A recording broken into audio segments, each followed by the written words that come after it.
ଏକଡ଼ୁ ନେଇକି ଚାଲ।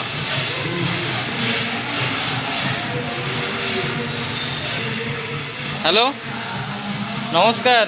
ବାପା ନାହାନ୍ତି, ବାପା କଳସ ବୁଡ଼ିବା ପାଇଁ ଗଲେଣି।